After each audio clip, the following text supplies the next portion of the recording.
మన ప్రభువును రక్షకుడైన యేసుక్రీస్తు నామములో ఈరోజు వాగ్దానము.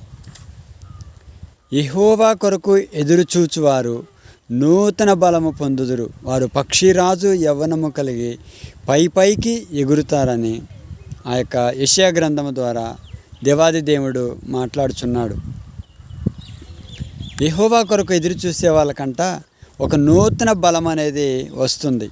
ఆ నూతన బలము ఆ యొక్క పక్షిరాజు అనేది చాలా ఎత్తైన స్థలానికి వెళ్తుంది.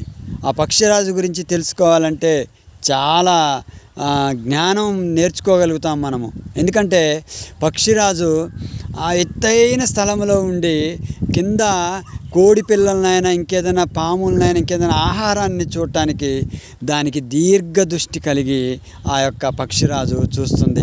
తన యొక్క బలహీనతల్లో ఎత్తైన కొండకు వెళ్ళి అక్కడ